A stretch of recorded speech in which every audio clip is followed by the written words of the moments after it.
본격 민주당 관점 정치방송 발을정 다스릴지 시작합니다. 자, 오늘은 간단한 디저트 뉴스부터 시작해 보겠습니다. 한동훈의 까치발이 드디어 걸렸습니다. 29일날 이재명 대표와 한동훈이 만나지 않았습니까? 자신과 이재명 대표를 대조시켜서 자신의 젊음을 어필하고자 했던 거다. 저번에 그렇게 말씀드렸습니다. 물론 이제 저희 쪽의 승리 포인트도 있었죠. 이 뒤에 보세요. 이 백드롭이라고 표현하는데, 김건희 특검 대통령 수용하라. 이 백드롭 앞에서 웃으면서 한동훈이 악수를 했다는 얘기는 수사하겠다 뭐 이런 뉘앙스가 있으니까요. 뭐 장군 멍군 요 정도 개념으로 보시면 되겠습니다. 그런데 말입니다. 여러분 이 동영상 잘 보세요. 요 사진 찍을 때의 모습입니다. 자, 어깨선 잘 보세요. 올라갑니다. 이 사진 찍을 때 뭔가 이상하다는 생각이 들었었는데 이렇게 올라와서 그랬던 거였다. 이 사진만 봐도 알 수 있어요. 어깨선이 별 차이가 없다. 근데 이렇게 키 차이가 나 보이냐. 그리고 아시죠? 뭔가 어색해 보이지 않습니까? 그 비밀이 까치발이었다. 까치발. 이 처참한 자존감을 어쩌면 좋습니까? 이거 제가 괜히 모함하는 게 아닙니다. 이 전에도 이런 게 들킨 적이 있습니다. 클리앙 형님들이 발견했는데요. 드라마 라마님께서 이렇게 이 글을 올리셨는데 이 전에도 와 이거 보세요. 이런 사진 찍을 때조차, 그러니까 자기보다 키가 작으신 분들 앞에서조차도 까치발을 든다. 이거 까치발이잖아요. 어색하잖아. 그리고 저는 그것보다 더 놀란 게 이 구두급 높이가 아니 이게 키가 작다고 뭐라고 하는 게 아니에요, 여러분. 아니 왜 발을 굳이 까치발을 세우고 왜 이렇게 높은 굽을 신느냐라는 거죠. 이분 참 표현 잘하셨죠. 신발에 탑승했네요. 댓글도 기가 막히죠. 뭐 상습범이네요. 역시 일국의 잡범은 일상이 사기. 그나마 이것까지 지적해 주신 분이 계세요. 게다가 얼굴 작게 보이려고 뒤로 물러선 것일까요? 얼굴 작게 보이고 싶어하는 분들이 자주 하는 신공입니다. 이분도 되게 위트 있으시죠? 예, 위에는 가발, 아래는 까치발. 이거 비슷한 류의 표현도 제가 본 적이 있었는데 위에는 하이모, 아래는 하이힐. 예, 이분도 정확히 짚어주셨죠? 목이랑 고개도 쭉 엄청 힘줬네요. 그렇죠. 목에 힘이 엄청 좋네요. 그러니까 뭔가 이 사진이 어색한 겁니다. 이재명 대표는 편안하시잖아요. 정말 덕분에 웃고 시작합니다. 이게 일국의 여당 대표가 이렇게 초라한 자존감을 갖고 있다니 참 미국 교포 분위기 내고 싶어서 이 꽃게훈 제스처 이것도 그렇고요. 처참한 자존감이다. 불쌍해요, 동훈이 형. 많은 관심 부탁드립니다. 진짜.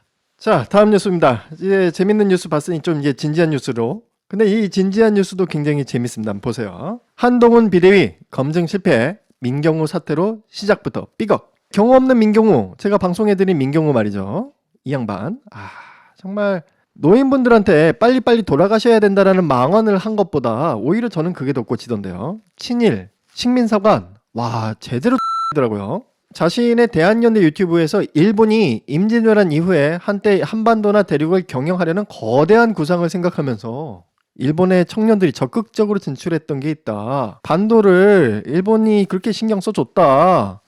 역사는 미개한 문명의 수단과 방법이다. 그러니까 조선이 미개했다는 얘기고 일제가 문명이었다는 얘기죠. 이 제대로 X던데 결국 민경우가 자진 사퇴를 하면서 이 사달이 일단 종료가 됐습니다.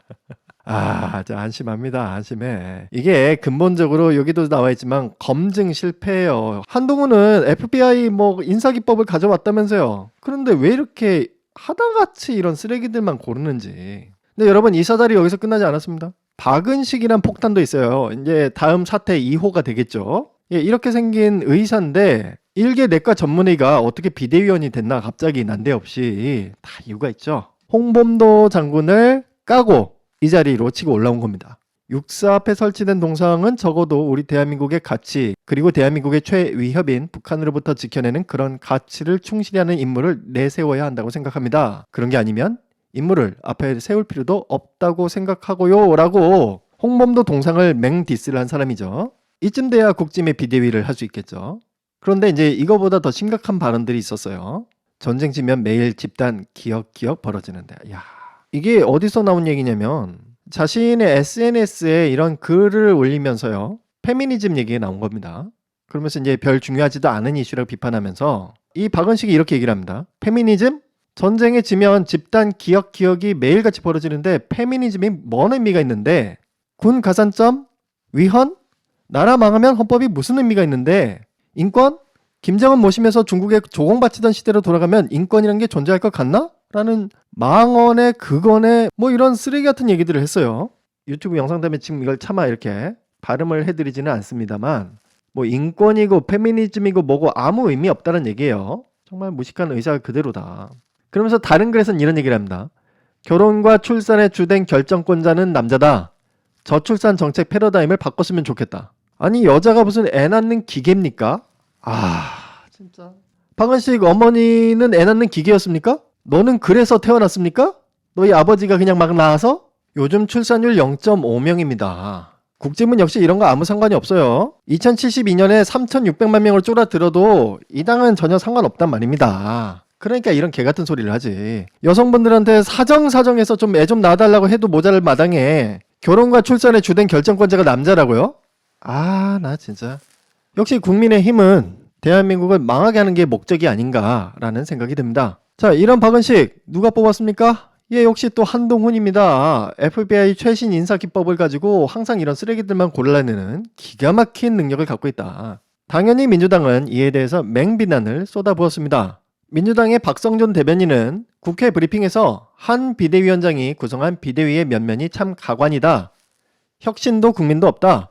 역대급 막말 지도부를 탄생시켰을 뿐이라고 말했습니다. 강선우 대변인도 한마디 했어요. 한동훈 비대위는 국민의힘 막말과 혐오 DNA를 그대로 물려받았느냐? 윤석열 정권의 인사참사 제조기 한동훈 위원장이 꾸린 국민의힘 비대위의 면면이 가관이다 라고 직격했습니다. 얼마나 국민이 개돼지 같으면 이런 친일파를 비대위원으로 임명합니까? 얼마나 대한민국 여성이 우스우면 이런 남녀 갈라치기 돌팔이 의사를 비대위원으로 임명을 합니까? 민주당 입장에선 좋지만 대한민국이라는 나라 입장에서 생각해보면 정말 참담한 일입니다. 참담한 일. 그런데 말입니다. 한동훈은 여기서 끝나지 않습니다. 한동훈이 비대위원만 임명한 게 아니라 여의도 연구원장도 임명을 했죠. 그런데 거기에 조선 기레기를 바로 앉혔습니다. 홍영림이라는 사람인데요. 불과 임명 이틀 전에 조선일보에 사직서를 낸 기레기입니다. 이 사람이 조선일보에 어떤 기사를 작성했는지 한번 보죠. 여론조사 전문가랍시고 이번에 여의도 연구원장이 된 건데, 민주당 이재명 대표도 물러나야 찬성 47%, 반대 42%, 뭐 이런 상식에 반하는 여론조사를 만들어냈고요. 오염수로 야당 지지율을 올리겠다는 건 착각, 광우병 때와 상황 다른 이유, 뭐 이런 쓰레기 같은 글을 올리고요. 이재명 리스크가 끌어내린 민주당 지지율, 뭐라는 겁니까 대체? 올라가고 있는데 윤석열 지지율 우상향하는 이유? 우상향한다고요? 그리고 조선일보 윤리규범도 있대요. 나름 꼴의 언론이랍시고 뭐 이런 게 있는 모양인데, 여기 이런 내용이 있어요. 정치 및 사회 관련 취재 기자와 부서장은 해당 직무가 끝난 후 6개월 이내에는 정치 활동을 하지 않는다 라고 써 있었지만 임명 이틀 전에 사직서를 내고 여의도 연구원장이 되었다. 냉큼 받아먹었다. 뭐 다시 한번 말씀드리지만 민주당엔 좋아요. 이렇게 말도 안 되는, 이제 항상 경로를 일삼는 우리 윤석열 대통령한테는 최고의 연구원이겠죠. 자, 그렇게 되면 이제 저번 강서구 보궐선거처럼 엉뚱한 정보가 올라간다. 저번 엑스포처럼 엉뚱한 정보가 올라간다. 그 엉뚱한 정보 홍영님이 다 만들어낼 거다. 경로하시지 않게. 그러면 민주당이 이기죠. 좋습니다, 민주당한테. 그러나 여의도 연구원이란 건 여당 국민의힘의 싱크탱크, 그러니까 정책 연구도 하고 여론조사도 하고 개발도 하고 이런 곳이에요. 그런데 이런 기레기를 앉혀놓으면 제대로 된 정책이 만들어질 수 있겠습니까? 여당의 싱크탱크에 이런 사람이 앉는다. 이건 국가의 불행이기도 합니다. 인사참사 한동훈 거기서 그치지 않습니다. 이번에 신임 사무총장에 초선 장동혁 의원을 임명했습니다. 이렇게 생긴 인간인데요. 초선치고는 좀 연식이 돼 보이죠? 이 양반은 2006년부터 판사였던 사람이에요. 불과 얼마 전까지 판사였다가 때려치우고, 그러니까 이 사람은 초선도 아니고 반선이에요, 반선. 지방선거 재보궐선거를 통해 국회에 입성했습니다.